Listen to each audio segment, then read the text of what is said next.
Live, folks. No countdown. Don't need it. This is episode 61 of the Lingaholics podcast, folks. And guess what? It's live right now. If you happen to be on Twitter, on YouTube, catching a sight of one of our tweets, one of our posts, then please come on in. This is the Lingaholics podcast. Don't worry, we're not scary people. We just like to have fun, speak languages all the time. Bring your Lingahol, bring your Linga Kiva, bring your Linga Libre, lo que sea, whatever drink you got. Or if you don't drink, like no judgment. No juzgamos a nadie. Entonces, muchachos, here we are. This was the big switch this episode, doing it live. So I'm hoping look, it's the first time we did the American election episode, but that was like an off the books kind of unofficial one.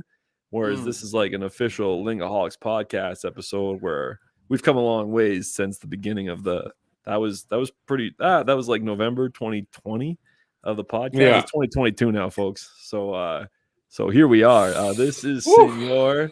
Hey, our man. Welcome everybody in. Hey, okay, there we go. All right, there's Mark. Thank you. There's some interaction from la gente. Senor, language come up. Estamos bien, gracias, senor. We're doing good, man. Here we are. Man, that's so cool. That's so cool with the language community. Yeah, coming out to support each other and stuff like that. Yeah. So cool. I don't know if I'm like more nervous because it's like, here's the thing: we usually record, and then it's like, okay, now it's going to come out in like a few hours next day. Awesome. All right. We're getting support from. I can't get through my intro here, man. It's just cool. It's cool. It's a fun little awesome. Butterflies. I love StreamYard because like you can do all these things, right? Like I'm pulling up language come-ups comments here on the screen. Yeah. No, good timing. Awesome. Super cool. So guys, super cool. We're live. If everyone, if watching this, you want to share with your friends, come on in to the Lingaholics. We're gonna have a good time tonight, folks. We're gonna have a really good time tonight. Okay, guys, I got a quick story at the top here. I almost missed out on this episode. I thought like an hour ago. So I have a smoker now. It was a housewarming gift from my dad, and my recipe that I was doing today was jalapeno poppers. So it's when you just like cut your jalapenos in half, empty the seeds out, and so this recipe had like cream cheese, had what else did it have? Had some shrimp cut up, some cilantro, etc. Okay, so anyways, I was clearing out the jalapenos. I wasn't really paying attention, just unknowingly. My first time doing this recipe, I kind of like rubbed my nose after like cutting 5 jalapenos. And like, I'm just like kind of working on the recipe and stuff. I'm listening to some Pimsleur because when I'm cooking, I like listening to some language. And then all of a sudden, my nose is on fire. Like, I'm just like, oh my God. So I like run to my freezer. I like grab an ice cube. I'm like rubbing an ice cube up and down my nose. I'm like, oh my God, I am like pinching so hard right now. And it's not even cold out. You can't even like go outside right now, because it actually warmed up here in Alberta to like, I want some like cool air to cool off. But it was like a 20-minute struggle. I'm like trying to like cut up the rest of my ingredients for my recipe and stuff. I'm like, oh my God, we're gonna podcast in like an hour, and my nose is on fire. I was like, oh man, I was about to ask Siri, like, what do you have for jalapeno nose burning remedies? So wait, did you pick your nose or something, or was this just on the outside? You kind of like you just rub your nose. Like you're just like kind of like working, you're just like not paying attention, but like not really paying attention to the material, the cuisine that I was working with. And like, holy smokes, man, because the whole pandemic I've been like super like sensitive to if I get a fever, if my temperature's going up. But like, holy smokes, jalapeno like lit my nose on fire. But luckily, like I was like just outside rubbing an ice cube. Probably looked like a total loser. And then it like subsided eventually. I'm like, okay, I'm ready to podcast for an hour. But it sucked. One time I did the same. I was cutting up some jalapenos for dinner, but I rubbed my eyes I was thinking that after. That's probably even what worse. if you did that? For 5 minutes, I was screaming for 5 minutes. Dude, it's torture, man. Like full on screaming. Like, yeah. And eyes, you can't really put ice in your eyes. Or like I don't know what. What I did is like I put cold water like in my eyes.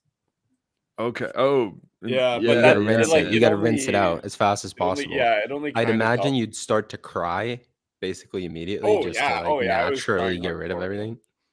Yeah. No, not fun. Not fun. So yeah, don't do that.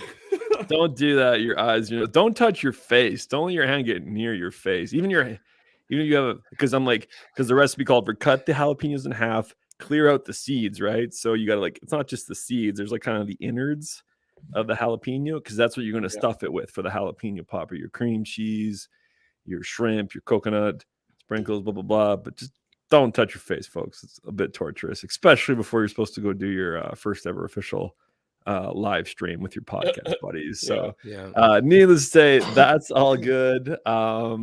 Yeah, guys, I had my first week back at work. I was a little nervous because I had like a solid 10 days prior for my language learning system to stay intact, which I knew the moment I started working, it would definitely be up against some challenges, but I'm happy to report that I kept most of the system intact. So I'm able to work on the languages that I'm doing, because that's a big thing. It's kind of a theme in our podcast about your daily routine affecting your language learning.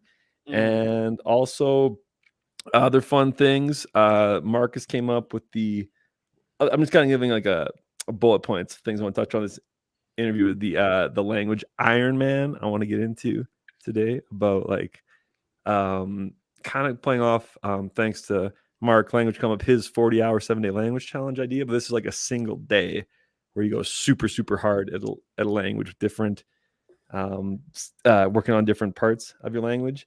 And secondly, I want to get into like the language shuffle that we did last podcast, a little reflection on that and how it inspired some new ideas. So that's kind of my spiel to start off the episode here.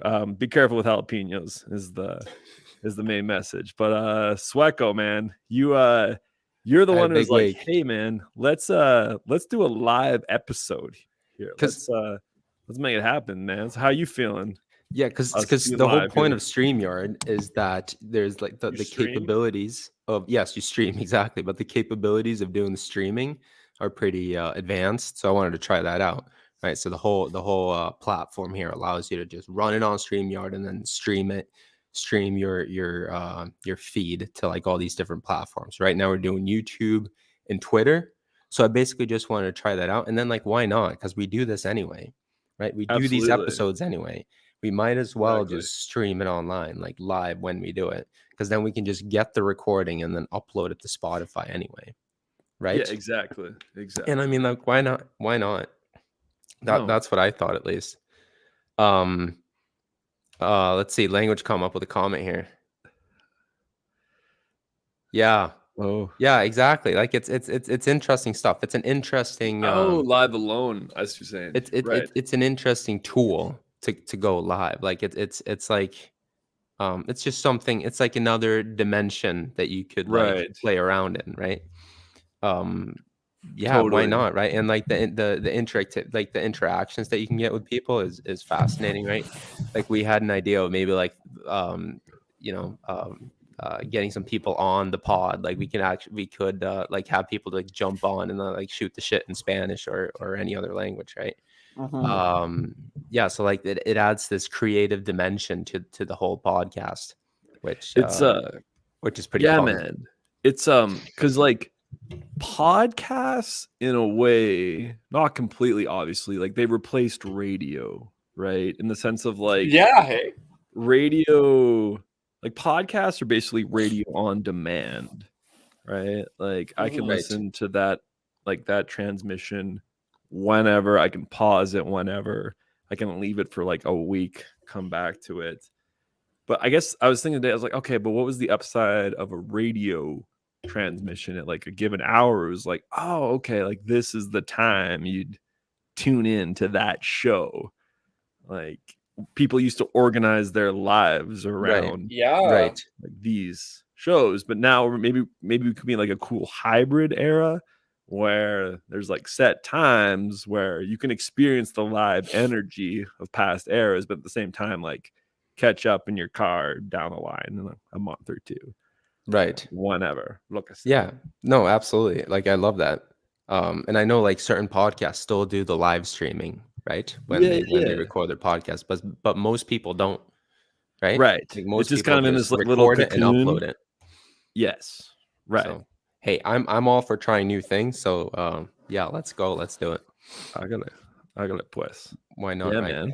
But anyway, like I had a pretty big French week this week. Ouais. This is so like de if we get to the language shuffle and we do a little bit of français, that'll be 5 consecutive days of speaking French.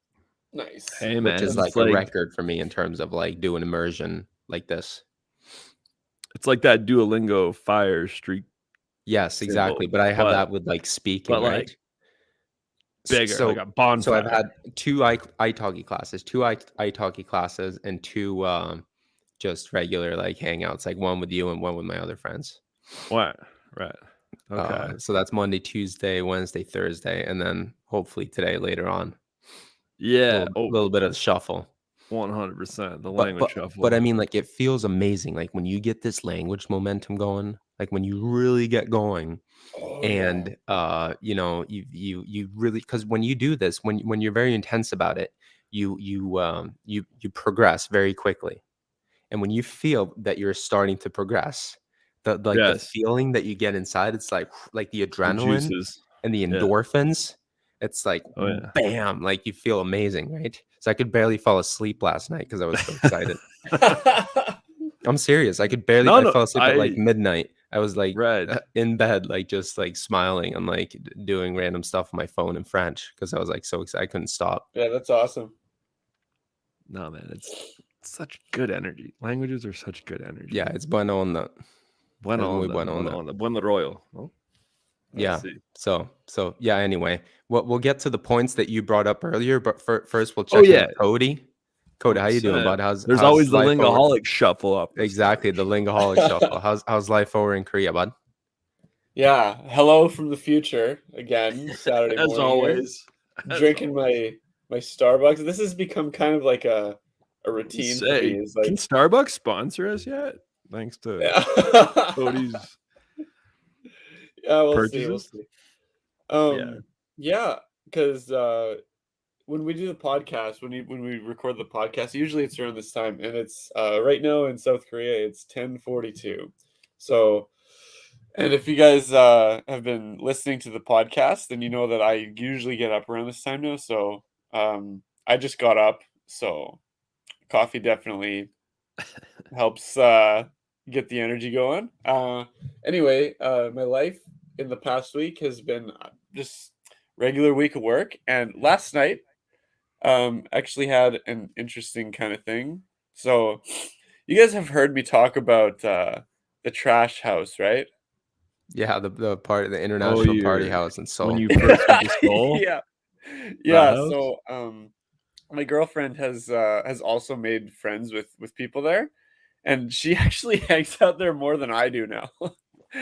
And last night they decided to have like a Korean food night. So they made some dokboki and pachon, and it was delicious. So I went there after work and went over there and had a bit of soju and makgeolli as well. Which I'm gonna. So maybe a lot of the listeners don't know about this. So I'll share my screen with you guys. Oh, nice. Little screen share. Do some screen sharing and show you guys. Live stream screen share, folks. Oh yeah, getting into high tech. Are you figuring this out, Cody? The future is now. So you're gonna show everyone a dish that you had? Yeah. Okay. Here we go. Right. Okay, so I have to actually control it here. Oh, okay. Let's see what we got. Okay, so control. Here's dokboki. Oops. So is that a lot of kimchi in there? Or no. This is basically like it's like rice cakes. Okay. All right, so for the listeners, you got to explain Yeah, for the listeners what listener, you're the looking at. audio consumer. Cody, you Yeah, got to this is explain. What did you eat? This is a spicy rice cake kind of thing. They're very soft, and it's really spicy. But Yeah. my girlfriend and my friends last night, they also made some that weren't spicy, like in a different kind of spot, in a different kind of sauce. And they also come with like some kind of just like garnish and also fish cakes. Okay. Yeah, which if So you guys don't know what those are, because those are a distinct kind of thing. Fish Oh, cakes? oh, so What? so that first one you you know had the some- spicy or the non-spicy Cody, you one? got to keep explaining here, man. You got to be a little Yeah, bit man. more Don't leave us in the dark. explicative. hold on here. Okay, these are Okay. Korean fish cakes, Okay. and What are we looking at? these are fish cakes. So these go in tteokbokki. A little So when you say fish triangular cake, looking. I imagine like a piece of fish that you Yeah, you yeah. cook up on both sides and then put into the oven with a bunch of like Oh, they cake no, they just they fry material. it. Okay, but how Yeah. does it like how would you describe it? Like what kind of fish is it? How is it I prepared? don't know. It's kind of like this really cheap. I think it's fake. You don't think it's real fish? Knockoff fish? Probably not. Because it's like you always find it in like the cheapest kind of things. Like you get the convenience store and like on the street and stuff. So it's like Yo, have Yeah. you had lots of like Korean street food during a your little time bit, there? not too much, but I have tried it 'Cause here. there's and like there. Netflix shows about that. Yeah, I know. Yeah. Like, I wonder. Okay, and the next I'm one. sure Bourdain went to Korea. Yeah, you probably went. Oh, to Korea. for sure. For sure he did. Oh, what's this one now? The next one is Pachon? pachon. What's that? Okay, describe to the listener what this is. Okay. Oh, hold on a second. Okay, so this is like they translate it as a Korean pancake, but that's not a very good description. I would say it's like seafood in egg. So you put eggs in seafood, and I think there's some kind of flour that they put in there too. I'm not exactly sure. So that to me looks like a fish cake because it's an actual cake that has fish in it, probably. Like the shape of it. You know what I mean? Yeah. So yeah, that's what it looks like, and So it's a lot really of good. It's delicious. It's got seafood. some vegetables in it too. A lot of Right. seafood in Korea, right? Oh yeah. Yeah. Yeah. Yeah. Well, that's and fascinating, then, Cody. Uh-oh. Dude. Oh, Oh, now we're here we seeing go. I'm gonna stop ourselves. There. sharing there. Yeah, There. yeah. There we go. Okay, Cody. Nah, So you've had a man. pretty eventful week, it sounds like, with all the gastronomy. Yeah. Well, just last night. Yeah, yeah, But yeah. the Okay, fact last that I night. have the ability to do that right now is it's pretty cool.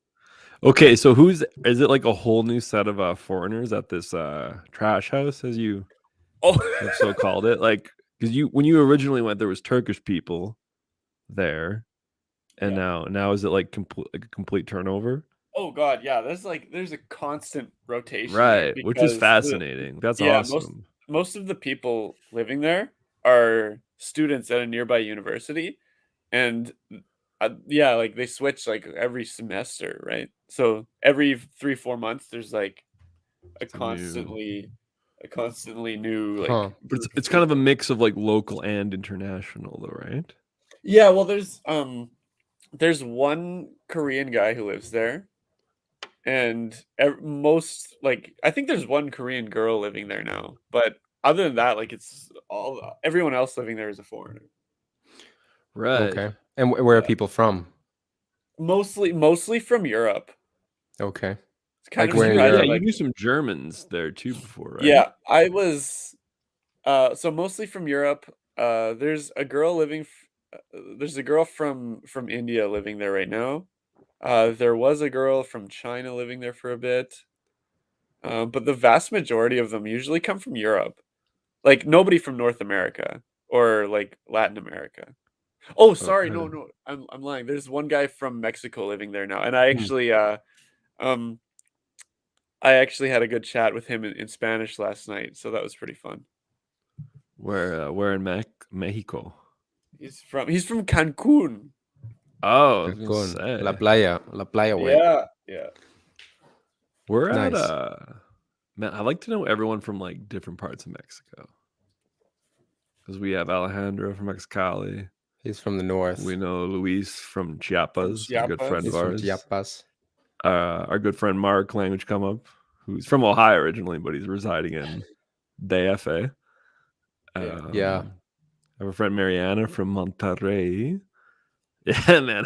I don't know if it's like a life endeavor to meet a Mexican from like Everywhere. not to every meet, state. but like be a friend. What are they called? What are the provinces called? Or they're called states, right? Estados. Departamento, no?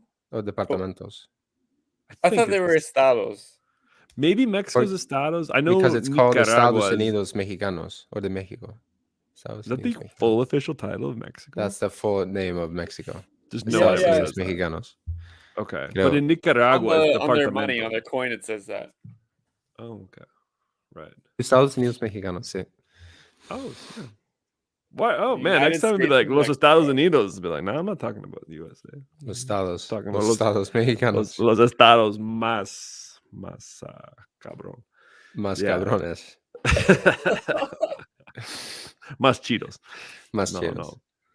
no, man, that's cool. That's there's do you guys know the polyglot Benny Lewis from Fluent in 3 Months? Yeah. Yep. Yeah, so he put out his book like, I don't know, 6, 5, 7 years ago, whatever.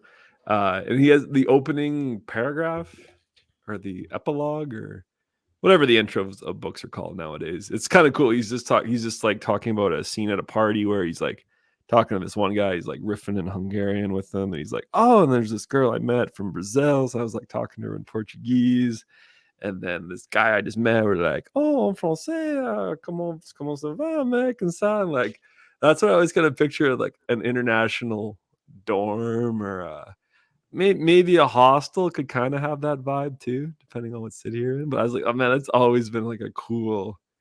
I'd like to experience that, and I think you got to be abroad and kind of like a pretty global place, which So- Seoul is, right? Right. I've Yeah. experienced that once when I was in southern Spain with a bunch of my Oh, college okay. buddies, a bunch of my American college buddies. Yeah, And yeah. we went there and it was like us three and then a bunch of people from like all over Europe. And it was such a cool environment because like we were just sitting like at the like because there's always like a common room in every hostel. There's always every like, a hostel's common got room. that like Yeah. Yes, like some and that's where guys like on his everyone hangs out. laptop type Right. thing. It's like we came in there like Friday night, like everyone's like having a good time, and like we come in there and like there's some dude from like Austria, there's some Right. dude from like France, right? But the thing is, this was like before my language days, so it was all like English. Like if you're a language person, like that's like heaven. Some gold. That's Mecca. Like you come in there Mecca. and there's someone from everywhere speaking all your target languages. Mecca is a your a target hostile language common room. embodied. Yes, exactly. For the polyglot Mecca is a hostile common room. And you're like constantly just rotating around, like finding people to like socialize with. Yeah. But it's You know wicked what cool, though? man. Honestly, that's like a similar kind of feeling that I tried to do at my barbecues back in Canada. Do you guys remember those? Touche. That's true. Actually, was fun, Cody, man. That tell was the really listener fun. a little bit like because your barbecues were they captured the spirit of this idea. Mm-hmm. Yeah. Sorry, excuse me. So when we first started doing the podcast, I was living in this house with my cousins, but my cousins were fighting forest fires up in northern Alberta, so they were never home. So I basically had the place to myself. And how often would I do this? Maybe like every 3 or 4 weekends, or Yeah. something like that. Yeah, At least every month. totally. I would have yes. I would have a big barbecue / house party where I would just like invite everyone I knew. Right. And there would be anywhere from like 10 to 30 people there. Oh, And they would just everyone would bring their own food and drinks, and we just put some music on and just have a blast. Like they were so much fun. And of course, most of my friends are they're like from other countries or Canadians who are like interested in languages, right? So it's always Yeah. like this very like international vibe, similar to what we were talking about. So you could just walk around the house, go outside, just riffing in all these different languages, and so it was so much fun. I can't wait to go back and like start doing something like that again. It's such a blast. I was gonna say, I was just thinking that today because I was on my smoker today in my backyard, and anything like barbecues in backyards, it just makes me think of your place. And I'm like, yeah, man, because it was just like I always remember some like. Remember we used to have the different group chats right before we started the podcast of like the German speakers, French speakers, Spanish, and then like you'd send those invites in all those group chats and be like, "Hey, come on out!" And then like usually at least one from each group. There's from one each from the group would German come. group, one from the And Spanish then, like, group, a couple from the French group. Yeah. No, totally. So, and then the Koreans, the Korean group we got. Oh yeah, there's gonna be a lot more Koreans in the future. Hey, but so I mean, guess what? Yeah, go ahead, Marcus. Go ahead. No, I was gonna say that's like the dream, right? Like that's what you want. That's the kind of community you want. You want to have a community where you're constantly like interacting and hanging out with people in different languages. Oh yeah, for sure. Right. That's absolutely exactly what you want, man. Like, right. Yeah. If you want to think of like why a person should do this whole language thing, this whole polyglot thing, I'd say that should be like easily the number one reason is like get to know people through this like fun hobby, which you can make this hobby as social or as hermity as you want. I find, which I love. That's what I love about it. Yeah, like, for sure. Yeah. Is you can totally go like, okay, I'm just going to be hitting my books, hitting my apps, hitting my websites and stuff, and don't really have to interact with any human being. But then on the flip side, you can totally interact. You can interact with a native speaker. You can over-interact. Over-interact, right? Yeah. You can burn yourself out. No, but I just say, speaking of today, because today was like a languagey day. I didn't have work. I finally got on Hello Talk. I paid the subscription to meet some locals on it. And so I was just going through, there's like 200 plus users in the city of Calgary. And man, Korean is easily the most popular language. That guy or girl, age didn't really seem to be a matter. People want to learn Korean, man. It's so popular. And now, granted, there's lots of Koreans in Calgary that want to like learn English, but in terms of non-Koreans that want to learn another language, Korean is hot, man. It's hot. So why do you think that is? I don't know. It's definitely a question worth exploring socially. Do you think that's because of the massive like Korean culture influx? I think hugely an element. It's definitely an element. Like sure. I don't know the exact stat. I don't know if there is a stat, but I would say it's probably something like 80% of people learning Korean are because of like K-pop and K-dramas and things like that. Yeah, and that Squid Game. Oh, and Squid Game. Well, that's sure, oh no, that's adds to it. That's like it's part of the Korean wave, though. It's not a drama, but is it? Why not? What would you call Squid Game? But like when you think K-drama, like what do you think of? Not Squid Game. It doesn't fit the exact, but it has elements, right? Well, I don't what is a K-drama? Like what's the definition of a K-drama? It's a little more romantic-y. Oh, yeah. Like romantic. I guess it's right. Like I know I'm very ignorant when it comes to Korean culture, honestly. But like I'd say because Cody, you watched all of Crash Landing on You, right? Yeah, that is a K-drama. That's more of a K-drama, like this classic like love story, and with like little fluttery butterfly moments. What do you know about what do you know about K-dramas, Ian? Oh, I've watched Crash Landing on You. There's a ton. Like there's a bunch. So I mean, I just kind of went for that's definitely the full one I've watched. I've probably looked at a few others. Like that's the thing about learning a language, right? Is when you want to break from say like the language, looking at the particles of Korean on a given day, you're like, hey, I'm gonna watch some like what's on Netflix. Like that's what I love about apps like Spotify now, Netflix. Just type in the country that you're interested in, and then like just type in any country on Netflix, and then most often there's like something will show up.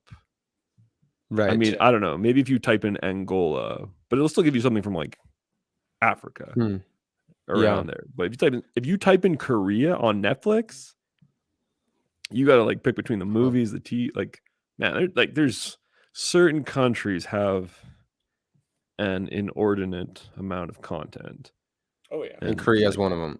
Oh, and one thing about Korean is that like there's so many more like good shows and movies that aren't like the romantic-y kind of K-drama type.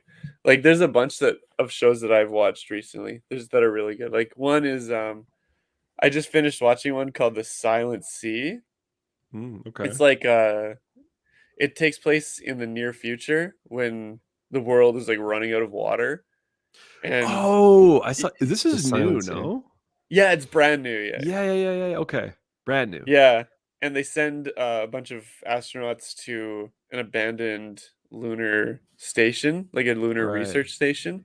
And there's a bunch of like mysteries and things like it's actually a really good show. It was very entertaining.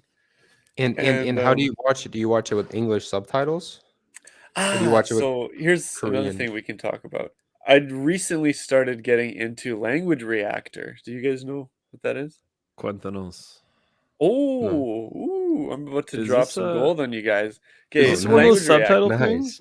Yeah. This is when you can have your target language subtitles and English subtitles at the same time. And is that like an internet? It's an extension, right? Yeah. Okay. That you get on your browser. Yeah, that's right. You can just go get it on Chrome, right? Yeah, type in Language Reactor and you can put it on there. Huh. Okay. So you've been using this? So I've been using this with Korean because in my European languages, I don't feel like I need it. Because in my European languages, I can watch it and I can generally understand the gist. And that's what I'm going for. Like, because when I'm watching a show, I just am watching it for the entertainment value. I'm not doing it for studying. So, my European languages are good enough that I can watch something without subtitles. I won't understand everything, but I'll understand generally what's happening, and that's all that matters to me. But for Korean, I'm getting better. I'm getting better for sure, but I still need, like, if I was just listening to what they were saying in Korean, I wouldn't really get what was going on. So I still need the subtitles in English. But yeah, there's that one. The Silent Sea is really good. DP is another good one. It's about Cody, can I just stop you real quick, bud? Yeah, sure. What's up? What's the language robot? Reactor? Reactor, Language Reactor. Language Reactor. And does that work for everything? Or do you have to have like does it have to be one of the two subtitles that Netflix offers? You understand what I'm saying? Like you can't go between like Spanish and Catalan, for example. If Catalan doesn't exist, I think you can screw around with it. You can customize it however you want. Some settings. I'm not sure though. You'll have to experiment with that. Huh. Okay, that's fascinating. I'll check that out because that's awesome. It's like Easy Languages on YouTube, but on Netflix. Yes, right. Yeah, because Easy Languages does that. They have both, and that's useful. It's useful, totally useful. Yeah. And if you're advanced in a language, it's not really helpful. But for beginner and intermediate, it's like that's so good. Yes, it's actually it's what I wish I would have had all last year in German, because definitely needed the training wheels, so to speak, the help, the aid with that. But recently, so I'm on my exercise bike.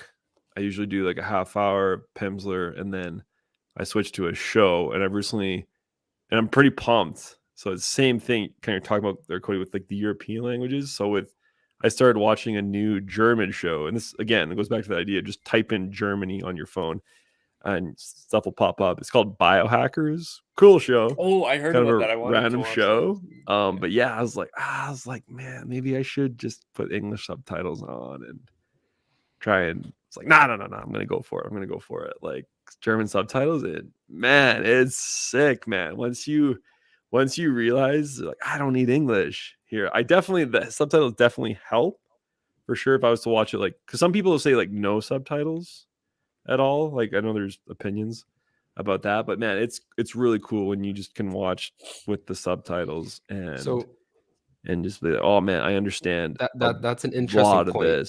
A lot of this.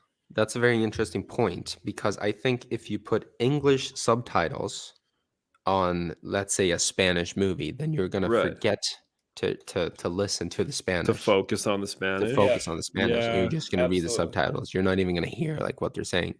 And I remember this because like I think I watched like the first season of Casa de Papel in Spanish.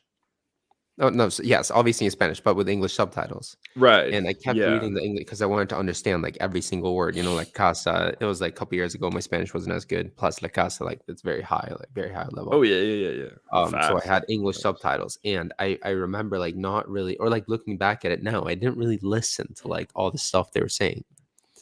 Because I was reading this, I was mostly reading in English. I was reading the subtitles, like what they were saying in English.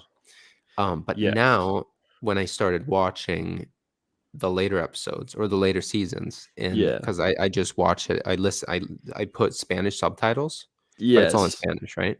And now it's more authentic. Like I feel like I get to know the characters 100%. Better, right? You know what I mean? Like it's more of a fulfilling viewing experience or comprehensive 100%. Viewing experience, right?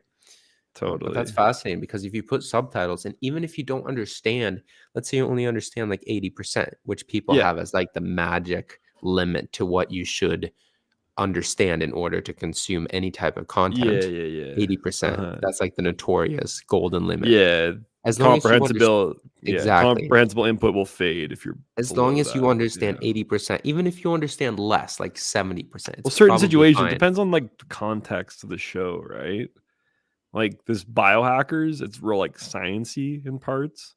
So like they're in the lab and they're like they're sequencing DNA, and it's like okay, I'm like, all right, like they're talking about science here. Like it's probably beneficial to watch, still to continue watching, even if you only understand like 50%. Well, no, because then like it's a series, right? It's like, but then they'll flash to like a party scene where everyone's like "Was geht ab? Was ist los?" and like I get like all of this, and then like back in the lab, they're like, oh, like we got so and so's DNA. But then again, I've always had the attitude that you should consume material that is like above your level, because it helps you, even though you don't understand perfectly what's going on. It so helps you eventually, if you just listen to it enough, eventually it'll start clicking, because you just automatically, like subconsciously, are going to get used to that language. Yeah, and then like a thing with like a TV show to a certain extent, to an extent, it can't be too far off. Like you can't be a beginner and start listening to like advanced like scientific podcasts or whatever. No. You have to be like, let's say 50%. Let's draw the line at 50%. Let's say you understand 50% of everything that's going on. I still think that's beneficial. Like a lot of people say you have to understand 80%, otherwise don't do it. I don't buy that completely. I say you can take it down too often, I don't know, because that gets frustrating. I don't know where to put the number exactly. It should be. I don't know, that's a tough. I don't like. It's hard to just make a rule. I agree with both points here in terms of like I've been erring more on the side of like find the most comprehensible stuff, and that's why some of these intermediate podcasts out there right now are gold. Because even though I could like say with like my Portuguese right now, I could probably like find a bit more of like an advanced Portuguese podcast at the moment, I'm still finding the content of some of these intermediate ones very compelling. Like it's very interesting. He's talking about the history and culture of Brazil. Fala Gringo is one example on top of my head. So it's still intermediate level. I could probably try something more harder, more advanced, but it's keeping me in like a comfortable spot. But now, yeah, I agree. And at the same time, you got to challenge yourself too at certain times. It's just like, I guess it's just a matter of don't get dispirited if you do challenge yourself and you're like, oh, this is I'm not getting this. So well, I tend to have the belief that like you don't want to you want to consume material that you understand, like comprehensible input, yada yada yada. But understand that you like I just yes, like listening to his podcast. Like I'm learning stuff about Brazil. It's fascinating. Yes, I agree. Right? But it's also good to challenge yourself a little bit. And I think even though some people think like, oh, I don't understand this, I only understand 50% of it, I still think it's beneficial. Because I still think that just soaking your brain in the language it's like listening to music. It just helps. Well, the music's yeah. It's like music's different. I am a strong believer in like subconscious language learning. I totally think subconscious language learning, maybe not in the same way as you.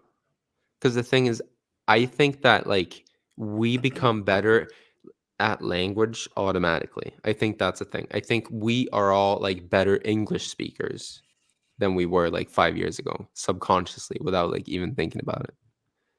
Even though we don't study English. I mean, I did at one point in time, but not really anymore. I guess you have to have a way. You get my point. Like even your native language, you get better at your native language, even though you don't even think about it. I think it's the same a little bit with your target languages as well. With your target languages, it's different because you put in like a conscious effort to improve them. But I still think that just consuming casually target language material will get you better at it. And that goes for consuming material that is harder and even stuff that you think you don't understand is helping you, even though you can't really like it's hard. I don't know if you guys are like if you guys like agree with this or not, or if you guys know what I'm saying. But I'm lukewarm on it. You're lukewarm. Well, Cody, what's been your experience with like consuming? Because not only like to consume, you're in the country where I'm sure you've had plenty of. My favorite word in German of lately, Missverständnis. Missverständnis. Missverständnis. I love that word. I can't wait for the language shuffle now. Oh yeah. Oh yeah. Coming, folks. It's coming. Drum roll. But yeah, Cody, it's like.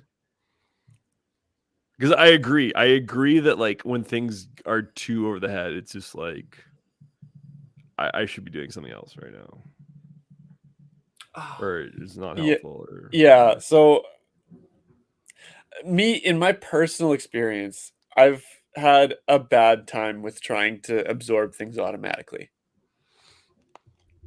Like, what do you mean automatically, or like just? Like just trying to listen and absorb things the way that Marcus says. For some reason, it doesn't really work with me. So, even like 50% or 60%. I think you could use like a healthy dose of it. And I mean, the level of how much you do this might vary depending on the person. But I would say just have it as like a healthy supplement, like maybe some creatine in your diet plan. Like I think that's the most that you should pay attention to it. Yeah, throw in some BCAAs there. Okay. Like that's so what like absorbing things automatically should be like. But I do it. I like having stuff on like in the background as well if I'm doing something. That's where I'd say I separate here is like I agree it's nice to have things on in the background, kind of like enfold yourself in the language. Now, I don't necessarily think that gets you better or more proficient. Arguably, you can make maybe a tangential argument there, but I think staying connected to the language for motivational and just filling your mental space. Yeah, reasons, if anything, that's what it's helpful for. I think it's just more of a it just creates that environment for you to keep. I don't know, because more comprehensible stuff. Because I do a lot of like menial work, or sometimes I do a lot of menial work, and then I just throw on a like a 4-hour podcast, and it's not like I'm focusing 100% on the podcast all the time. No. You know what I mean? Totally. But it's still on there, and I'm still like listening to it, and it's still yeah. subconsciously entering my brain, and I think that just getting Okay. Well, that's what I was doing tonight until the jalapenos got me too. Like I was listening to Pimsleur. It was like, okay, just soaking it. Like I'm not right. like some people. Like I mean, I'm sure when they listen to something like Pimsleur, they like verbatim repeat exactly. I just listen to Pimsleur. And I do that. Like, I'm the type of person who like, verbatim repeats. Like I do. You're an American man sitting next to a Syrian woman in Damascus. You say to her. Yes, I do that. Like I take Pimsleur 100% seriously. And it's funny because when I started doing Pimsleur when I was in Costa Rica, everyone was like, Marcus, you know that no one does this as seriously as you do. Like you're the person that takes Pimsleur the most seriously that I've ever seen. Yeah. Well, I mean, because there's always those little spaces in Pimsleur, like you're supposed to speak here. Okay, Cody, go ahead. I got something to say. I need to clarify my position here. So, I think it depends on your. I think for advanced, listening subconsciously is great. If you're advanced in a language, like if you can riff in a conversation, then yeah, by all means, absorb the shit of that language. Like because you'll benefit a lot from that because you can already understand quite a lot. So it's not really taxing listening to it. Correct. But if you're beginner or intermediate, it's not really going to help you. And maybe I'm intermediate's kind of a murky this position so much because I'm in the process of being intermediate in Korean. And if I try to do that with Korean right now, it's really I get very how do you say, like maybe diminishing returns if I try to do something like that. Like I did that over the break. I listened to an Iyagi episode, like the full-on Korean from Talk to Me in Korean. I'm like, no, I caught like bits. I'm gonna say like 20%. Like that's what I was. Yeah, that's what I was struggling with before. So it's a good little check-in, I would say. I'm not like upset that I did that or like. It's just like, okay, no, not yet. Yeah, it's not something you want in your regular routine. Like if I was like to say, okay, I just listen to like Iyagi for a whole day, maybe, but I'm sure the time could still be filled more productively. Yeah, you wouldn't get much from that. But down the line, listen to a ton of like I'm getting a ton out of Easy German right now. Whereas there you a go. year and some I wasn't. All I know is Kari says tatsächlich. What's actually in German? Tatsächlich. She says that like 50 times an episode. You know what? Manuel always says zwar. Okay, yeah, which is like it's fun, man. I like catching on to these like little verbal ticks. Yeah. The native speakers. But like before, I don't think I even would have noticed that. I would have been still like just trying to like surface level grasp the meaning of the conversation. But now it's like, hey man, this is cool. Really good. So it's fun. And I think that's the thing. As you advance, you can start to do this more. So what's your position then on music, listening to music, Cody? Oh, I have a more liberal stance on music because music's different. Okay, what are we defining on like in terms of helpfulness to one's language? Okay, so listening to music in a language can obviously it's hard to understand. It's harder to understand depending on the artist. Yes. Right, but I still have the belief that listening to music is very helpful to language acquisition.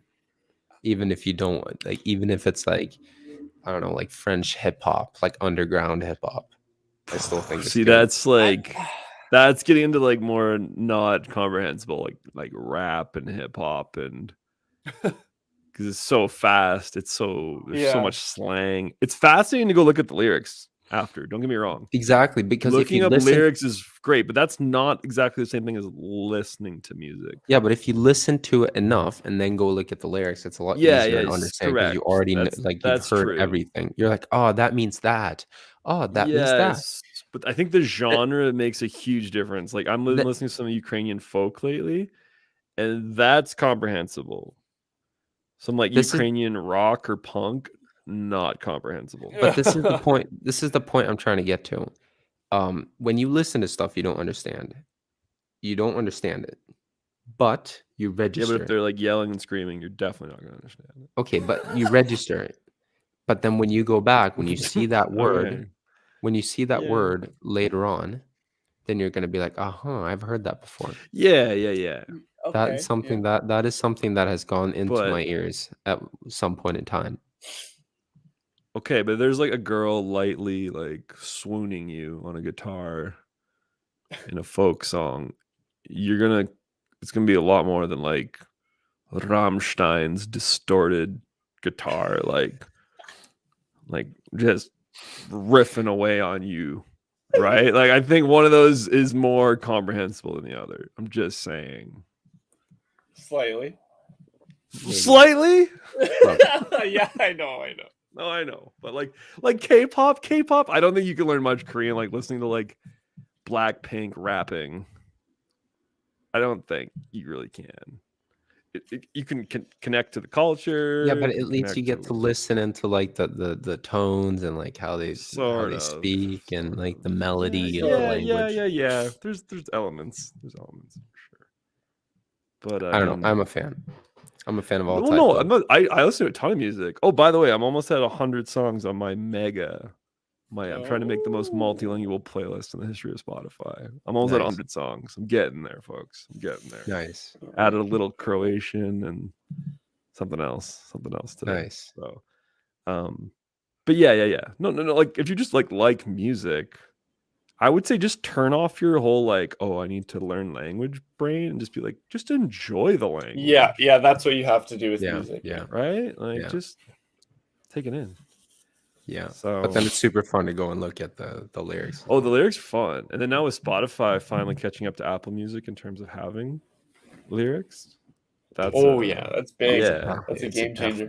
So one more okay, before we do the language shuffle, what did you guys think of doing it last week? Because I was pretty pumped because I feel like when you guys listen to like a podcast, whoever it be, like with the long form, like idea, like that's what I like listening to Joe Rogan, because from like hour 1 to hour 2, like if you were to draw like a concept map of all the different things that were talked about, like they all just kind of string together.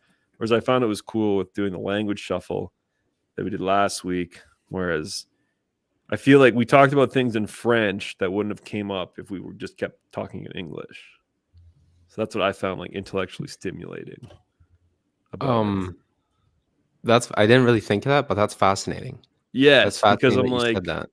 Because it's like, we wouldn't have touched on that. It triggers like another part of your brain that's thinking about like something else other than like the English side of your brain.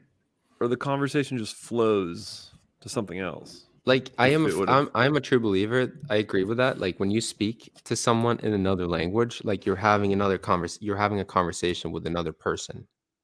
Like when we speak in Spanish, for example, it's like we're talking to like another Ian or like another Cody. Yeah, that's 100% other personalities, not completely other people, but it's like it shifts. Yeah, big time. Right. In terms of being like a podcast, so we're putting out content. And that's what I love with the power hour or the language shuffle is that you switch. So you go from like one language personality to another. And they have various because one's more fleshed out than say another, but one can still express themselves like in other languages. Even if they're not as strong. Right. But it's like it's different. Yeah. So I was like definitely the feeling you get talking to Spanish Ian is definitely different than the feeling talking to German Ian. But I don't even care German that I'm Ian like isn't as developed as Spanish Ian. But I don't even care that I'm not as developed. Like I want to get there, but it's just more like in German will like new ideas and new thoughts come about? Because we got into, when we spoke German last week, we had a whole thing about how like the US almost became a German speaking country. Yeah. Whereas if we would have just kept speaking in the other languages, I don't know if that would have came about. So it's like, I feel like it's cool how it can like press different buttons in terms of like ideas. So, because like, what if Joe Rogan was like he just starts speaking Spanish for the second, like him, he's had Joey Diaz on. And he's just like, hey, let's just rip in Spanish. You've heard Joey Diaz's Spanish, right? I've heard a bit. I've heard a little bit. It's so funny. Oh yeah, it's super so funny. Cuban, like when right? he speaks Spanish, yeah. Cuban. Same with that. Tom Segura has Tom Segura, another comedian. He's got his own Spanish podcast too. I listen to that. It seems like a completely different, because he's like, it's dirty jokes, but it's just like all in Spanish. So you're just like, oh man, this has a whole. He's got a good Spanish too for being a gringo. Yeah, man. No, super good. Here, okay, one more topic too. Mark, do you want to tell the listener about the language Iron Man? Okay, fair enough. I just got to run to the washroom, but just give a spiel about what this is and what could come about. So I'm a relatively intense person in general. I like doing things like hardcore.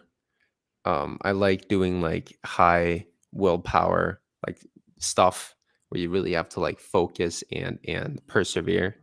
So I had this idea because I've done a fair bit of like endurance training before. And I do a fair amount of language learning as well. So I had this idea: how about combining the two?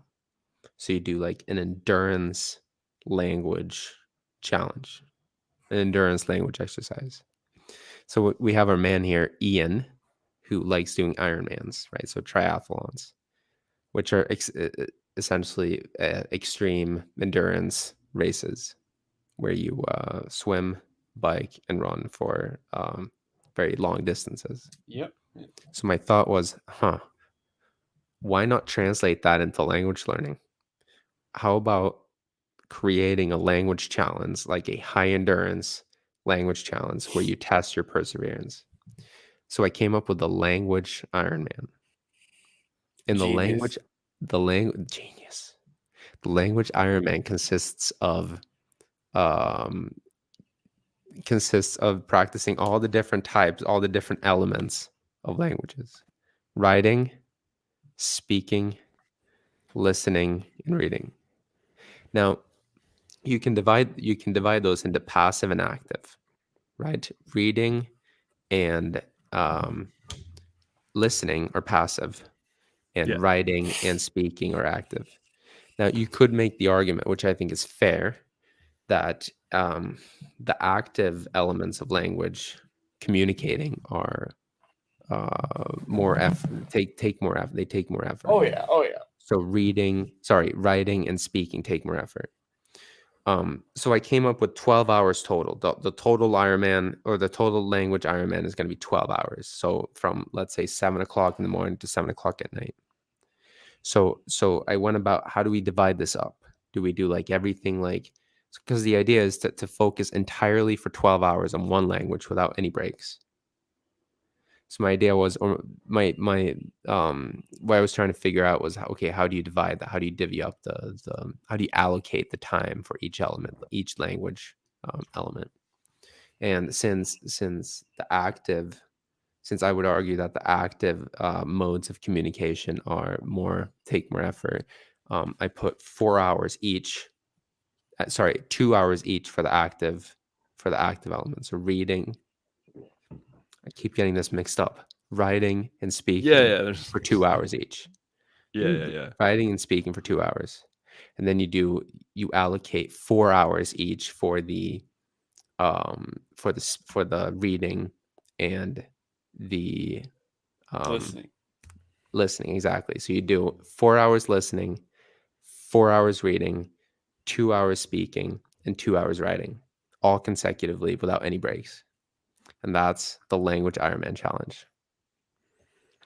Hell yeah. I like, because it's one day. It's long. Because our buddy Mark Language Club does like the 40-hour 7-day language challenge, which is you just kind of stretch out that intensity over the week. But I like something about a day where you just go hard, and it'd be fun if like there's really hard, yeah. lots of other people involved too. And I think like you can kind of play with those too. Like if you want to do like, I don't know, 5 hours listening, 2 hours reading. I think you can kind of like play around. I think it's to make it Iron Man, so to speak. You should do all 4 to like a given length kind of thing. But like I was thinking, I was like, you know what? I think I could do like a 12-hour memorize session. No, man, you gotta do it. You gotta dig it up. I was like, No, man, it's You still can do whatever you intense. want. You It's can do not- whatever you yeah, want. you do whatever you want. You kind of make up your own thing, but like go hard on something for like 12 hours. And then like a normal, if we apply Iron Man rules, okay, you have 17 hours to do those 12 hours.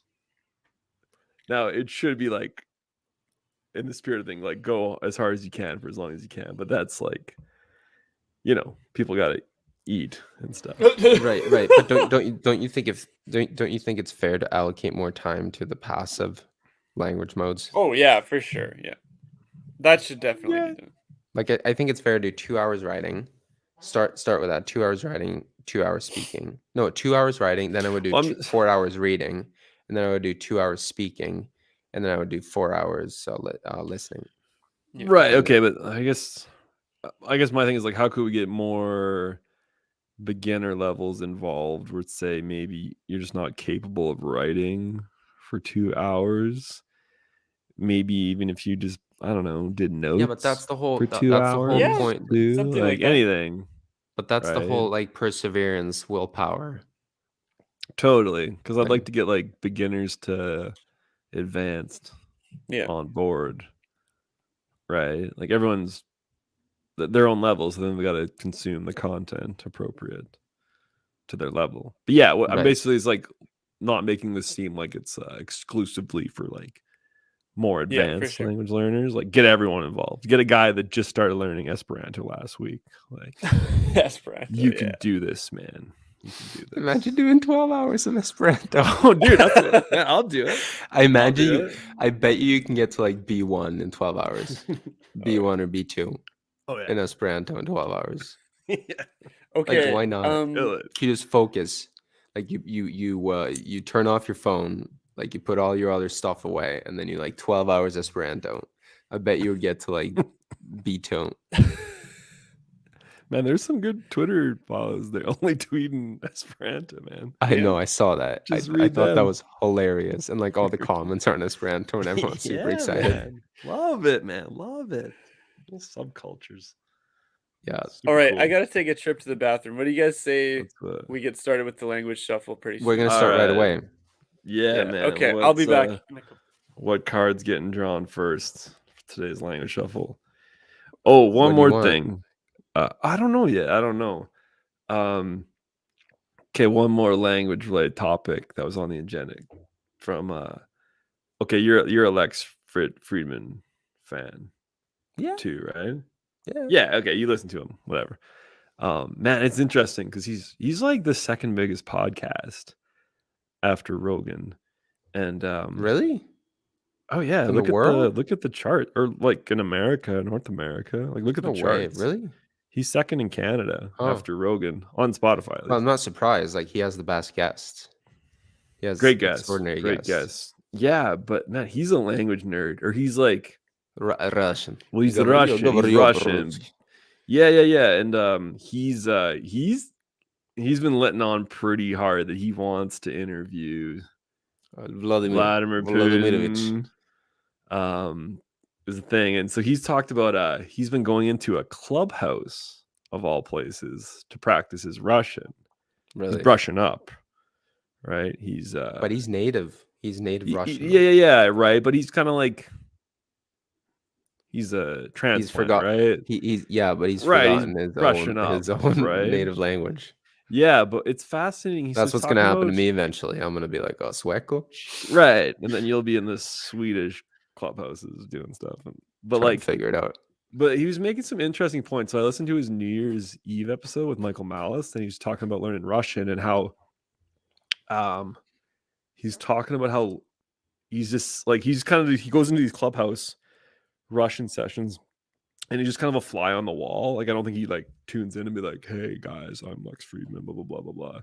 He just like listens, kind of thing. And he says he was talking about, and it was interesting, got me just thinking about cultures and people, especially when they're of their own culture, speaking their own language. He talked about how Russians in these clubhouses love to argue, like love it.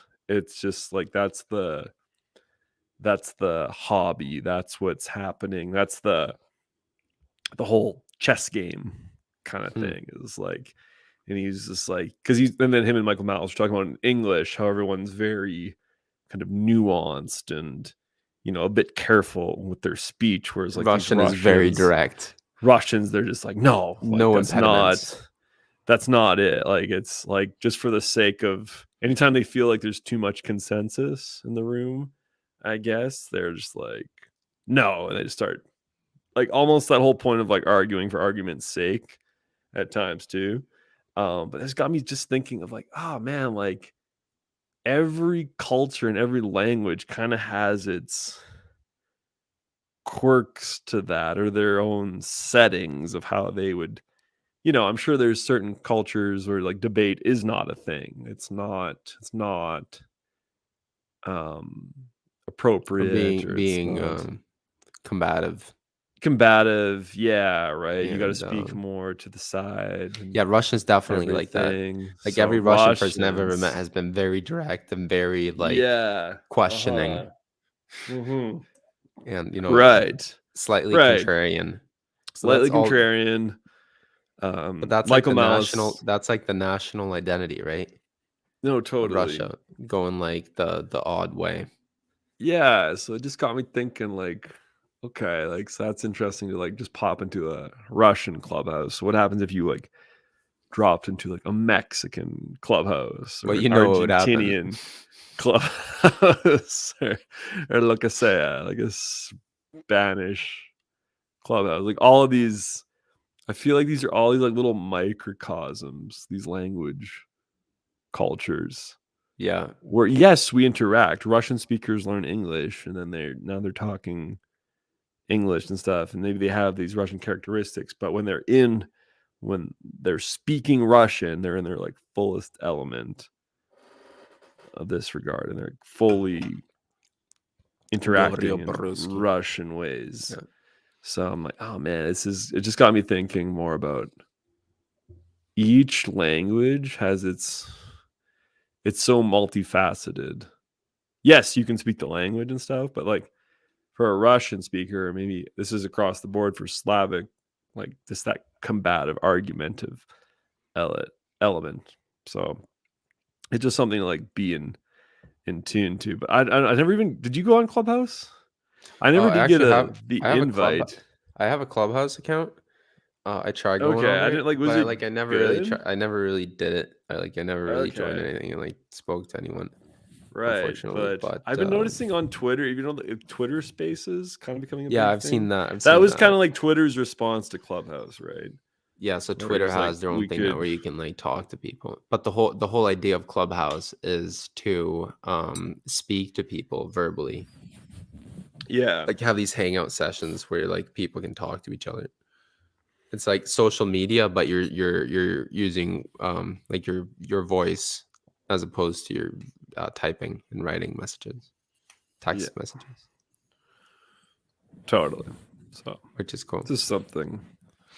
Pues, ¿empezamos o qué? Ya decidiste, ¿no? Siempre es el español. Sí, hay que empezar con el español. Siempre el español está esperando para nosotros. Es lo más fácil. Es la lengua franca para nosotros. Sí. Pues tenemos algunas lenguas francas, ¿no? Pero español es la lengua franca más fuerte. Sí, más fuerte y después el francés. Y después el alemán. Después el alemán, sí, pero el alemán es muy bajo a comparación con los otros. Francés es número 2, sí. Número 2 francés. Pero, ajá, Alemán sí. 3. Y yo creo que, sí. Portugués también. No, yo no hablo portugués. Pero tú entiendes mucho portugués. Eso es importante. Entiendo un poco. ¿Solo Sí, un porque es muy poco? fácil, ¿De es muy verdad? fácil. ¿Solo un poco? Sí. No lo creo, pero yo creo que, ok, por ejemplo, hoy, después, en este Language Shuffle, si Suaco y yo hablamos un poco de portugués, pero hacemos en la manera lo más comprensible para que Codo entiende, eso es lo que me interesa. Ok, pero eso es diferente para que Codo entienda. que No. escuchar dos nativos hablando en portugués. Obviamente, sí, pero eso es el truco. Eso es el truco de un buen maestro que entiende el contenido comprensible. Sí. Y eso es lo mejor para aprender. La comprensión. No, la comprensión, sí. Eso es de verdad, me enfoco en eso todos los días porque yo soy un maestro y estoy con algunos chavalos que están aprendiendo todos los días. Entonces, siempre estoy pensando cómo hacer lengua más comprensible para que ellos puedan entender y eventualmente hablar con los nativos de una manera más natural. Esto es el puente. Contenido comprensible es el gran puente de las lenguas. Sí, pero esto es un regalo para el estudiante y el mundo no nos da muchos regalos. Sí. No, pero hay mi punto que es que tú puedes, mi punto es que, aunque no puedas hablar portugués en este momento, tú puedes entender bastante si formamos la lengua en una manera comprensible. Eso es mi único punto. En este caso tienes razón. No, sí. Sí, pero si no es entendible para un estudiante de la secundaria, ¿qué haces? Si no hay contenido comprensible. Es mi trabajo, güey. Siempre es mi responsabilidad. Sí, pero nunca es la culpa. Si ellos no entienden, no es su culpa, es mi culpa. Entonces, tengo que hacerlo más comprensible. Es mi trabajo. Sí, pero ellos tienen que hacer un esfuerzo para entender lo más mínimo para entender pero lo más este fácil esfuerzo el mínimo, atención es el esfuerzo, que no distraído con su amigo a tu lado o no distraído con tu teléfono o con otra tarea. Simplemente enfócame, por favor. Simplemente escúchame, porque no voy a hablar de alguna cosa muy compleja. Voy a hablar de tu nivel, pero de tu nivel con cosas interesantes que te puedes... Porque muchos estudiantes vienen con la idea, con la creencia que no van a aprender, que no es posible. Pero si tú lo haces tan fácilmente que ellos entiendan, esto es el primer paso. Sí. Y después, poco a poco, un poco más avanzado, un poco más complejo. Sí, aumenta la presión. Y hay tantas maneras de hacer el contenido comprensible, tantas maneras. Y en esto estoy enfocado. Sí, pero lo que digo es, si no tienes un nivel básico, nada va a ser comprensible. No es verdad.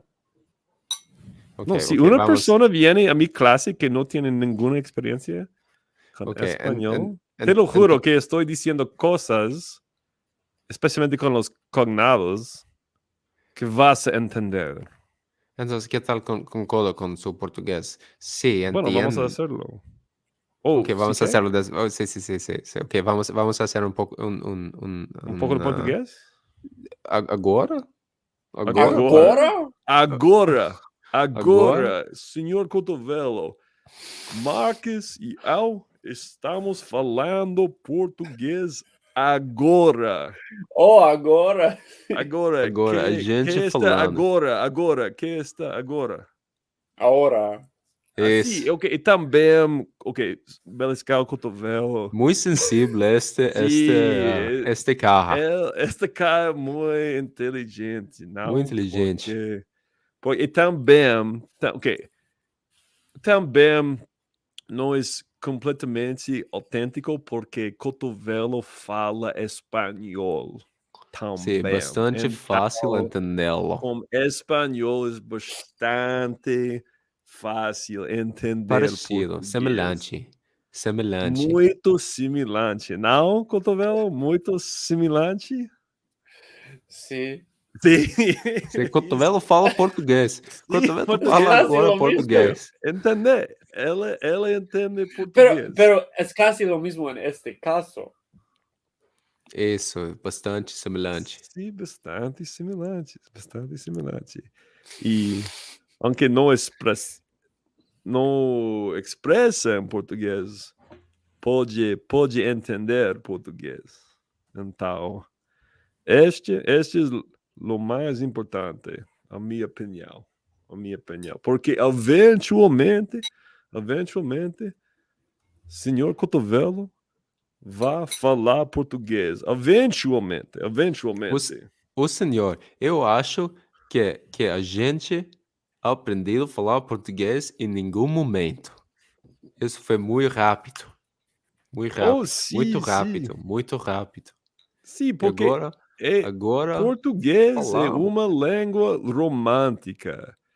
A família, as línguas românticas, sim? Espanhol, francês, português, italiano, muitos, semelhantes com diferenças, não? Com diferenças. Então, é muito semelhante, Então, eu entendo. Sim. Então, obviamente, há trabalho. Por exemplo, neste momento... Trabalho. Obrigado. Sim. Nenhum problema. De nada. Porque neste momento estou aprendendo ou estou praticando 10 minutos catalão cada 2 dias. Catalão. Parlas una mica de català? Una mica. Només una mica? Sou uma mica. Només una mica. Isso. Então, o meu ponto é que eu posso entender muito o que está passando em catalão, mas eu não expresso em catalão neste momento. Pero eu posso entender bastantes coisas em catalão. Català tothom. És o meu ponto. Visca el Barça. Catalunha l'Euro. Algumas diferenças. Mas, uma língua romana com muitas diferenças, pero também é estrutura um pouco semelhante a, como se diz, romana? Romana em português? Romana, eu acho. Em espanhol, romano? Bueno. Linguagem romântica. Romanian? Romântica. Oh, you're trying to say Romanian. Sim, isso. Eu não sei. Romanian é um pouco diferente. Romeno. Romeno um pouco diferente. Língua romena. Então, um bom desafio. Alors, c'est le temps. Mec. C'est le temps. Alors, mon pot. Oui. Donc. Mon pot. Pour toi, oui. Mon pote. Pas plus de mec, non? Mon pote. Ouais, pas plus de mec. Ici, mec est plus comme... comment dit-on? Le garçon de la femme. Ouais. Le blond de le mec, ouais. La blonde de la mec. Mais le C'est chum ça. aussi? Dites le chum? Oui, oui, oui. Mais en fait, le chum est vraiment très québécois. Ouais. Alors, Ouais. au Québec, on utilise chum comme une amie, un Ouais. ami, Mhm. ou plus comme une mec de, une Oui. femme, Ah, ok. Ouais. Alors, si tu me Bon, comprends. très j'aime bon. j'aime le vocabulaire. Aussi au espagnol, dit aussi type. Type, ce Un type. type-là. Ce Ah, ce type-là. type-là, ce type-là, Ce exactement. type-là, un tipo que passa por acá. Là. Hmm. C'est ce type-là. Aussi, utilise Oui, ça. c'est vraiment très intéressant, les mots les mots pour les personnes, par exemple. Ouais. Tu sais, spécialement les mots plus quotidiennes Quotidienne. pour, Ouais. Ouais, pour, ouais. euh, Bien sûr. pour parler de les personnes. Alors oui, Ah, en Montréal, au Québec, on utilise beaucoup chum. Chum pour à quelqu'un, à un homme, pour dire un ouais. homme, un garçon. Mais dans ces moments, je crois que je peux exprimer plus de ce vocabulaire dans mon espagnol. Par exemple, dans l'espagnol, il y a les mots comme tío, güey, Ouais, mais chamaco, les mots Ah, comme ça. Il y a beaucoup, mais en espagnol, un peu moins, je crois. en en français, tu veux français. dire? En français, en français. Peut-être. Peut-être. Peut-être, j'imagine que Côte d'Ivoire a une expression un peu. Oui, oui, oui. de- J'ai entendu dire plusieurs choses pour, Ah, tu sais, tituler à quelqu'un. Mais, titulaire, titulaire, Tituler, quelqu'un. mais aussi, je sais. peut-être que en français, il n'y a pas trop beaucoup de mots pour Mhm. exprimer ça. Parce que Peut-être, ouais. euh, avec les... Oh, comment dit-on swear words? Like, les mots mal, les mots mauvais. Non, non, Il y a un... Espagnol, c'est la palabrota, non? oui, la Hmm. palabrotas, je sais.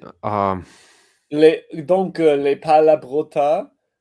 Non, ce n'est pas, Ça, ce n'est pas vrai. Mais les, les mots mauvais, les en mots toutes les langues, mauvais, Non, non, je non, en non. toutes les comprends langues, ça. Ah, il y a des langues qui ont beaucoup de palabrotes, mais ouais, je sais que c'est pas le mot français, mais ouais. c'est... Non, bien sûr. Mm. Et aussi, il y a des langues qui n'ont pas presque Ouais, pas parce que, de par mots exemple, mauvais.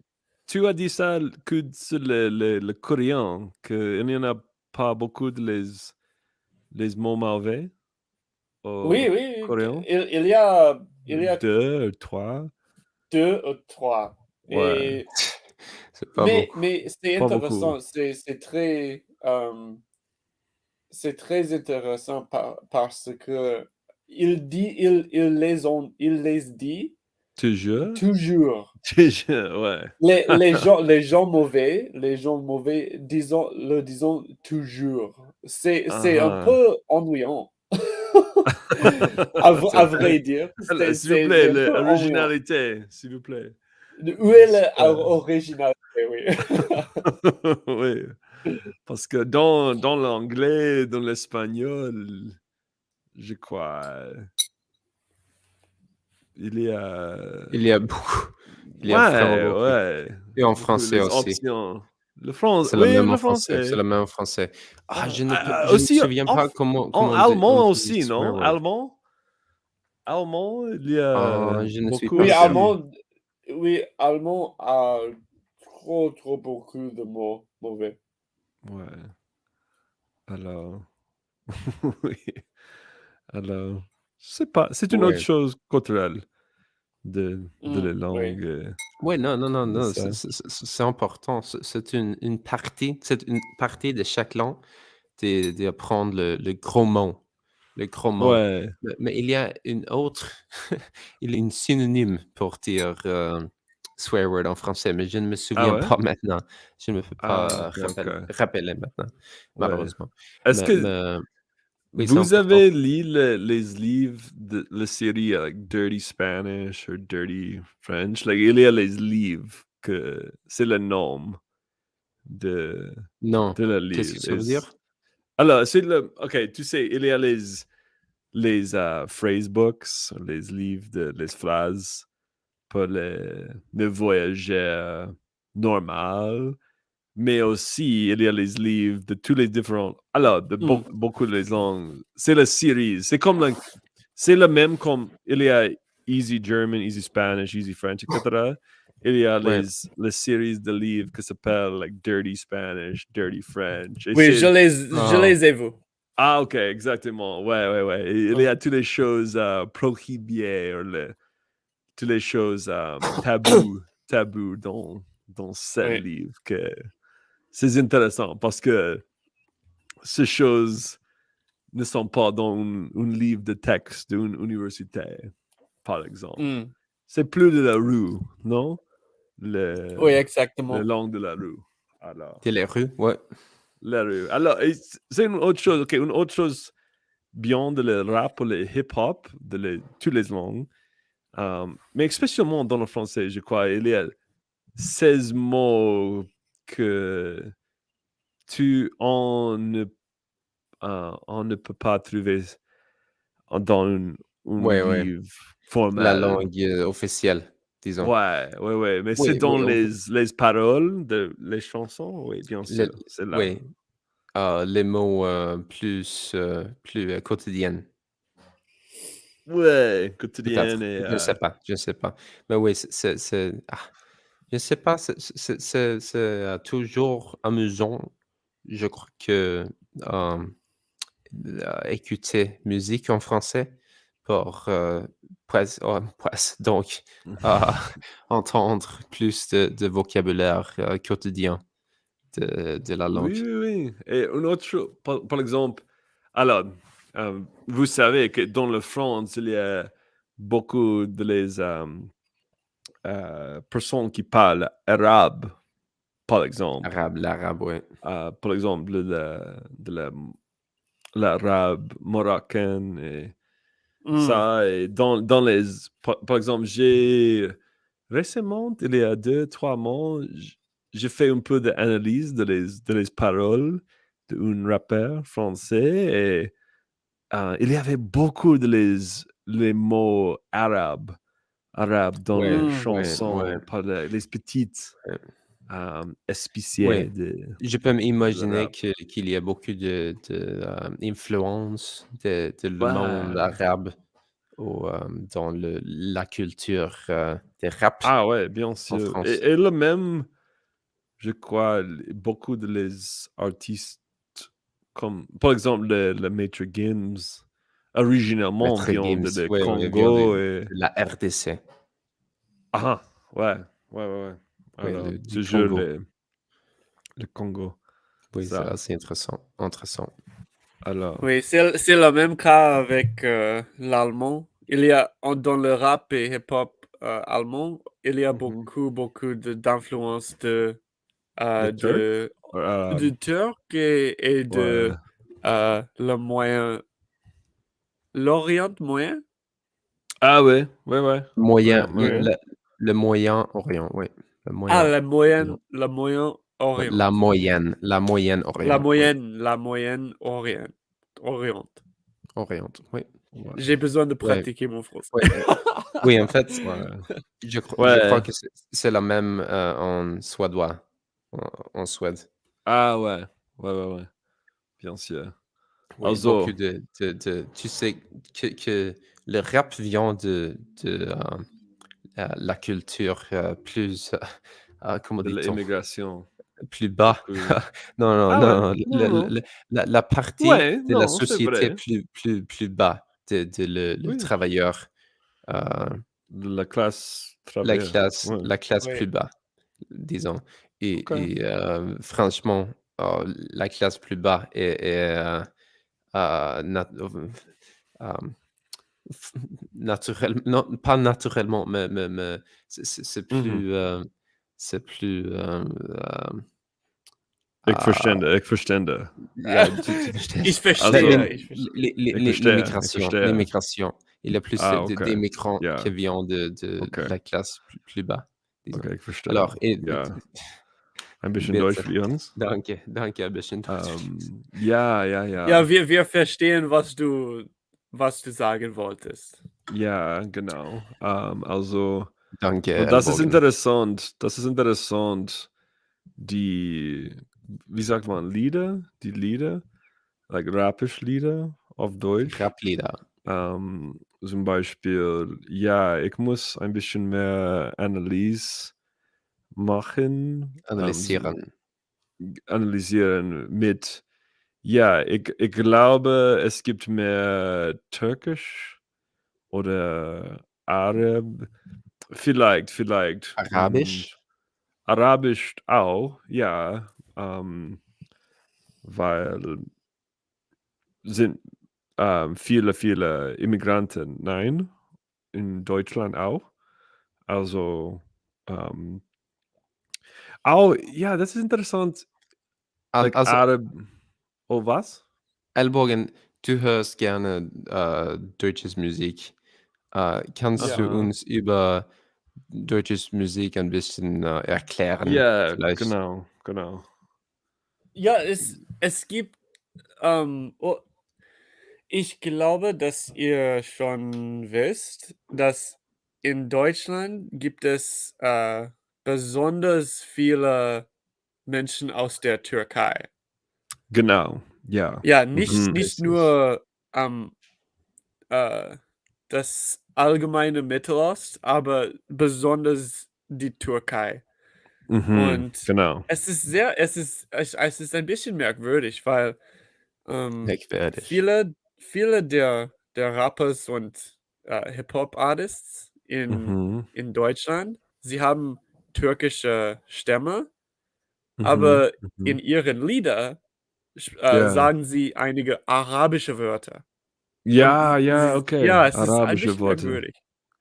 Aha, okay. Ja, sie wählen Arabisch. Und auch Das ich ist habe ein komisch. paar Serie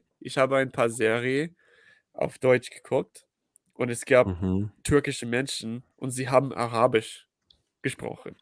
Ja, aber es gibt einen Einfluss, das ist die Wort? Ein Ja. Einfluss Arab über Türkei-Sprache. Also vielleicht das ist. Und ich glaube, das geht meistens um die Religion. Genau, ja, Weil ja. viele dieser Menschen aus der Türkei sind auch, Muslime. Aha, ja. Ja. Ich glaube auch. Ja, es gibt viele Einfluss Viel Einfluss. des Türkei. Türkei. Ja, das ist der Deutschland. Türkei. Das ist, wie sagt man Reason auf Deutsch? Das ist Der Grund. okay, das ist der Grund. Wie sagt man? Okay, ich möchte ein bisschen Türkei-Sprache auch lernen, weil, ja, gibt viele Türkei-Menschen in Deutschland. Also, ja, warum nicht? Ein Also bisschen. hast du ein bisschen Türkisch? Sagt man Ja, Türkisch? ein bisschen. Hast du ein bisschen Ein bisschen. Türkisch geübt? Türkischen? Oder gelernt? Ja, in diesem Moment mit Duolingo und auch Pimsleur gibt 13 Folgen auf Pimsleur auch und ja, nur ein bisschen. Wie sagt man? Türkischen? Türkisch. Türkisch. Ja, ist sehr, wie sagt man? Different auf Deutsch? Anders. Nur anders? Okay, sehr anders. Ja, es gibt, ist ein bisschen wie Koreanisch. Es gibt like Subject, Object, Verb. türkische Sprache auch. Also, und ja, es gibt, okay, zum Beispiel in wie sagt man Türkisch? Türkei? Türkisch. Türkisch, auf Türkisch. Auf Türkisch zum Beispiel, man muss Adjektiv conjugate auch. Konjugieren. Like, Vielleicht. konjugieren, like Adjektive. Adjektive, yeah, like, okay, zum Beispiel auf, Also das macht man auch auch in Deutsch. in Deutsch? Ja, Yeah? man muss Like, Adjektiven ich, konjugieren. du, er, Ein blaues sie. Auto. Ein blaues Okay. Auto. Okay, pero in Türkisch ein bisschen mehr. Ein bisschen mehr. mehr. Yeah, like, ja, die, wie Also das sagt ist man? ziemlich, Die Ende, ja. der Die Schwierigkeit Adjektiv. ist sehr, sehr alt. Hoch. Ja, es ist interessant. Und auch ist eine Sprache, agglutinative Sprache. Also, Ich weiß nicht, wie man das Agglutinativ. okay. sagt. Ja, ein bisschen Deutsch-Englisch. Agglutinativ. Ja, das ist interessant. So, nur ein bisschen. Jede Vieles. 2 Tage. So, und Tage, ich lerne ein bisschen, wie sagt man, Russisch? Russisch. Russisch, ja. Russisch Ja, und Russisch. die nächsten Tage, ich lerne ein bisschen Türkisch. So ein bisschen die Jungs. Russisch, ein bisschen Türkisch sehr, sehr mehr langsam. Viel mehr. Oh, viel Langsamer. langsamer. Ja. Viel langsamer. Ja. Aha, in diesem Moment.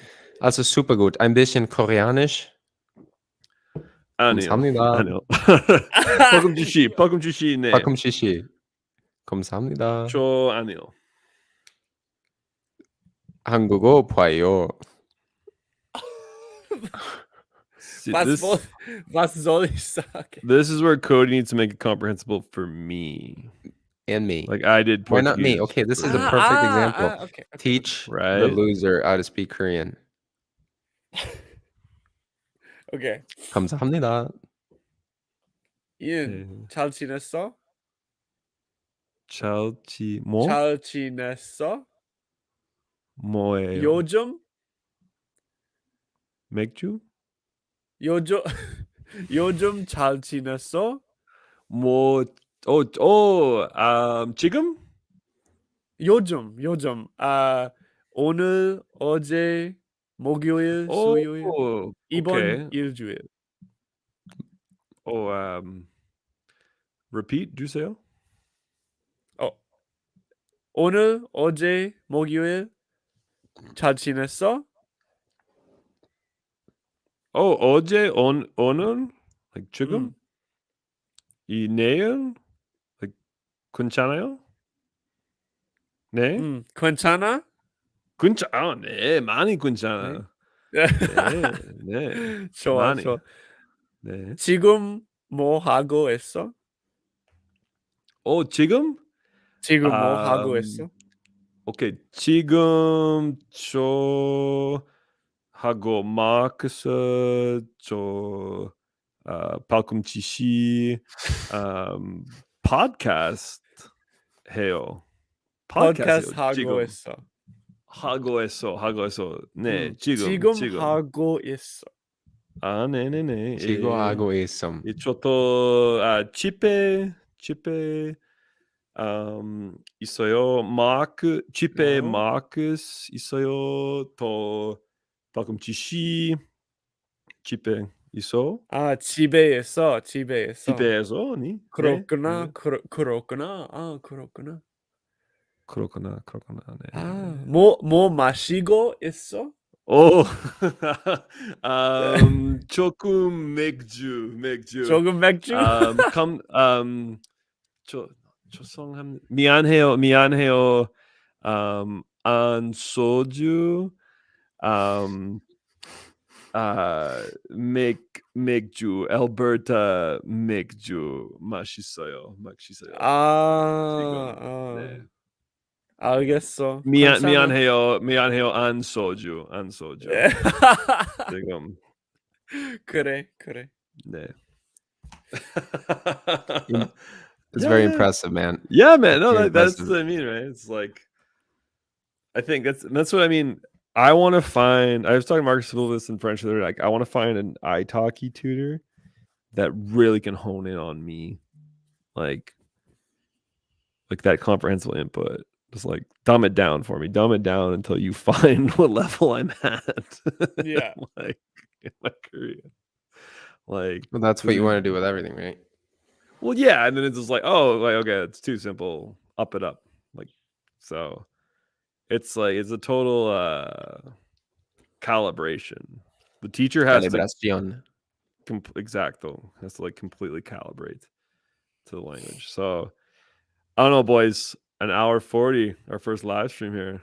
Fun little episode Not bad. 61. 61. So I think we're just gonna keep making this a thing. No, live streaming. Yeah, I think why not? Let the gente know. Same thing. Every once in a while, we'll do it. Dia la gente. No. It's super fun, man. Like we saw language come up and Siebold doing it the other night. Yeah. And it's cool, man. Like I love when two dudes like those guys can just sit down and start riffing about languages and stuff. Yeah. It's fun. Those guys are great. And look, we had this guy write to us. Yeah. Ah. Gracias, señor. Gracias way. Lenguaje que viene legendario.